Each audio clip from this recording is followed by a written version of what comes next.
देखिए, भाजपा के अंदर एक पांचवा गुट बना है और ये गुट वो है जो कि कांग्रेस पार्टी से छोड़ के या कांग्रेस पार्टी को जो भी त्याग के जो लोग जो है भारतीय जनता पार्टी के अंदर गए हैं। और इनको बीजेपी ने सिर्फ एक काम दिया है और वो काम ये दिया है कि जिस पार्टी ने आपको, आपके परिवार को 50-60 साल से मतलब सींच के रखा, सुजो के रखा और आपको जो है आपके जो राजनीतिक करियर बनाए, उसको आप गालियां निकालो। तो एक माँ जैसी पार्टी को जो छोड़ के गया, वो फिर जो है दिन प्रतिदिन जो है वो उसी पार्टी की जो गाली निकालता है, क्योंकि भारतीय जनता पार्टी ने उनको काम ही ये दिया है। और उसमें ये क्या करते हैं कि रोज सवेरे उठते हैं और वे सवेरे उठ के कोई ना कोई खबर खंगालने की कोशिश करते हैं। और उसी श्रृंखला में उनको एक खबर ये मिली जिसमें ये लिखा हुआ था कि एक जो हमारे डिप्टी कमिश्नर हैं, जो डीसी से एक जो है एक सर्कुलर गया था कि कांगड़ा कार्निवल के प्रति अगर कोई रिक्वेस्ट किया था उन्होंने कि कोई अगर डोनेट करना चाहे तो डोनेट कर सकता है। तो इसको इन्होंने बना दिया कि ये उगाही का पत्र है। अब इसमें कहाँ पे उगाही लिखा है? अगर आप अंग्रेजी हिंदी जानते हैं तो आपको पता है रिक्वेस्ट का मतलब रिक्वेस्ट होता है। और ये पहली बार हुआ नहीं, इससे पहले भी ना केवल इस सरकार में लेकिन बाकी सरकारों के अंदर भी डिप्टी कमिश्नर, एसडीएम ऐसे सर्कुलर निकालते रहे हैं कि लोकल लेवल पे जो आयोजन किए जाते थे, उन लोकल लेवल के आयोजनों में जो हमारे समाज सेवी तबका है उनसे एक रिक्वेस्ट की जाती थी कि अगर आप इनमें हिस्सा अगर आप लें तो हमारा फंक्शन शायद थोड़ा ज्यादा अच्छा हो जाए। तो ये भी एक ऐसा ही एग्जाम्पल था जहां पर एक रिक्वेस्ट जो है वो की गई और उस रिक्वेस्ट को इन्होंने एक जो है एक डिफरेंट रूप दे दिया, जो मेरे को लगता है कि ये बिना बात की बात है। अगर आपने बात करनी है किसी मुद्दे के ऊपर, अगर आप बात करना चाहते हैं, डायलॉग करना चाहते हैं, डिस्कस करना चाहते हैं, तो आप ये बताइए कि 4 महीने के बाद भी जो प्रधानमंत्री नरेंद्र मोदी 1500 करोड़ जो सहायता राशि हिमाचल प्रदेश को दे गए थे, वो आज तक हमें मिली क्यों नहीं?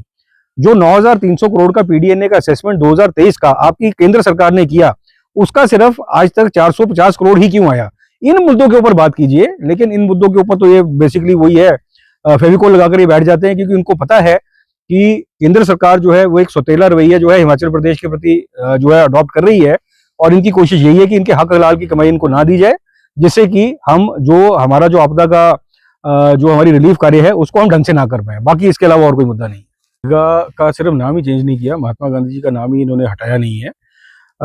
बल्कि इन्होंने जो एक विश्व की सबसे बड़ी रोजगार गारंटी स्कीम थी उसको खत्म कर दिया है।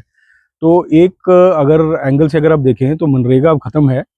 और मनरेगा जो थी, मनरेगा का मुख्य स्वरूप यही था कि इसमें रोजगार की गारंटी थी और जिस भी हमारे गांव के व्यक्ति को अगर रोजगार की जरूरत होती थी, वो एक अपना फॉर्म पे एप्लीकेशन लेके जाता था और अगर उसको रोजगार प्रोवाइड नहीं किया जाता था तो उसके एवज में उसको एक कॉम्पनसेशन भी मिल जाता था। तो ये रोजगार गारंटी स्कीम को जो है वो खत्म कर दिया गया है। और इसके अलावा अगर आप देखें तो इसके पूरे स्वरूप को जो बदला गया है, इसके पीछे इनकी इंटेंशन यही है कि ये स्कीम जो है ये किसी न किसी तरीके से मर जाए। जैसे अभी तक 90-10 का जो था वो रेशियो चलता था और 90% जो है वो पैसा केंद्र सरकार से आता था, 10% पैसा जो है वो राज्य सरकार से होता था। अब इसमें जो चेंज करके इसको 60-40 कर दिया गया है, इसका मतलब भी यही है कि स्टेट्स की अफोर्डेबिलिटी जो है ये खत्म हो जाएगी और मनरेगा का बजट जो है, जो अभी जितना है उसे काफ़ी हद तक गिर जाएगा। तीसरी चीज़, इन्होंने एक शब्द का इस्तेमाल किया है कि मनरेगा की एक्टिविटी यूज़ होगी एसेट क्रिएशन के लिए। एसेट क्रिएशन का मतलब ये होता है कि आप कोई बिल्डिंग बना रहे हैं, आप कोई पुल बना रहे हैं, आप कोई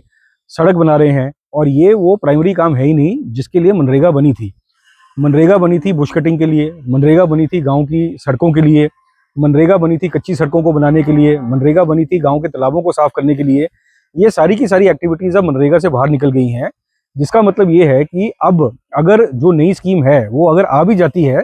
तब भी जो काम जिनकी गाँव को प्रमुख रिक्वायरमेंट है वो काम अब हो नहीं पाएंगे। तो ये सीधा का सीधा गाँव के प्रधानों का, गाँव की हमारी जो पंचायती राज सिस्टम है, हमारी जो एडमिनिस्ट्रेशन है, उनकी जो अधिकार है, उनके अधिकारों को काट दिया गया है और उनके पास जो बजट था काम करने का उसको ख़त्म कर दिया गया है। और आखिरी चीज़ इसमें, और जो सबसे भयंकर चीज़ है, वो ये है कि इन्होंने इस स्कीम में से महात्मा गांधी जी का नाम हटा दिया। और इस बात में मुझे कोई ज़्यादा अचरज हुआ नहीं है, वो इसलिए क्योंकि अगर आप देखें कि जो सबसे बड़ा दुख एक इस विचारधारा वाले व्यक्ति को होता है, वो ये होता है कि जब उसको कभी यूएसए जाना पड़ता है, जब कभी उसको जापान जाना पड़ता है, किसी और कंट्री में जाना पड़ता है,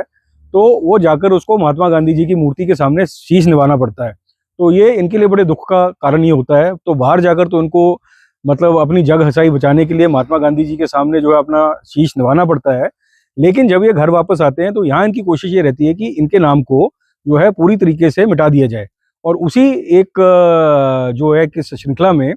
महात्मा गांधी जो नेशनल रोजगार गारंटी योजना है उसमें से इन्होंने नाम हटा दिया, और जो नाम जो नया रखा है वो ऐसे जबरदस्ती फिट किया हुआ नाम है कि जिस नाम में